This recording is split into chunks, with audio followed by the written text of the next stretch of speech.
உங்க வீட்டுல இருக்க பெண்கள் உங்களோட அடிக்கடி சண்டை போட்டுட்டே இருக்காங்களா? ஸ்பௌஸ்குள்ள அடிக்கடி பிரச்சனை வருதா? அதுக்கு அதிகமான காரணம் பெண்களா இருக்கிறாங்களா? இந்த மாதிரி தான் எல்லார் வீட்லயும் எல்லாருமே ஒரு தாட் இருக்கும் இல்லையா?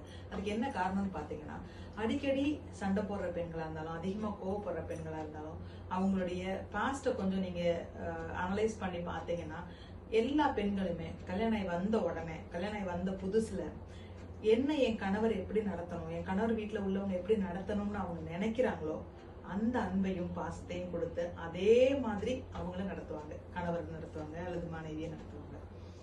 அந்த இடத்துல கொஞ்ச நாள் ஆக ஆக ஆக இவ இங்கதானே இருக்கா, எங்கேயுமே போறது இல்ல அப்படின்னு, வீட்லயே தானே இருக்கா அப்படிங்கிற ஒரு லெத்தாஜிக்கா கணவர்மார்கள் நினைச்சு அவங்களுக்கான ரெஸ்பெக்ட கொடுக்காம இருக்கும் தருணத்துல அவங்களுடைய ரெஸ்பெக்ட் குறைய ஆரம்பிக்கிறது கவனிக்க ஆரம்பிக்கும் போது ஒரு ஸ்டேஜ்ல ஓகே ஓகே ஓகேன்னு போவாங்க. ஒரு ஸ்டேஜ்ல ரொம்ப அவங்களால முடியலங்கிற ஸ்டேஜ் வந்ததுக்கு அப்புறம் ரிவர்ஸ் ஆயிடுவாங்க.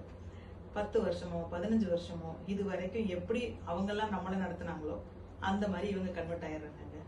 சோ நீங்க உங்க வீட்டுல உங்க மனைவி ரொம்ப கோவப்படுறாங்க, அடிக்கடி சண்டை போடுறாங்கன்னா கவனிச்சு பாருங்க. ஆரம்பத்துல அவங்க எப்படி இருந்தாங்க, எப்படி மாறினாங்க, எங்க டேர்ன் அப் ஆனாங்க, அதுக்கு என்ன காரணம், யாரு காரணம்? சின்ன ஒரு டைம் எடுத்து அனலைஸ் பண்ணீங்கன்னா உங்களுக்கே உண்மை புரியும். நீங்க அவங்களை எப்படி நடத்துனீங்களோ அதே தான் இப்போ உங்களை அவங்க நடத்திட்டு இருக்கிறாங்க. நீங்க உங்களை அவங்க நல்லா நடத்தணும்னு நினைச்சீங்கன்னா அவங்கள நீங்க நடத்துற விதத்தை மாத்திதான் ஆகணும். நன்றி.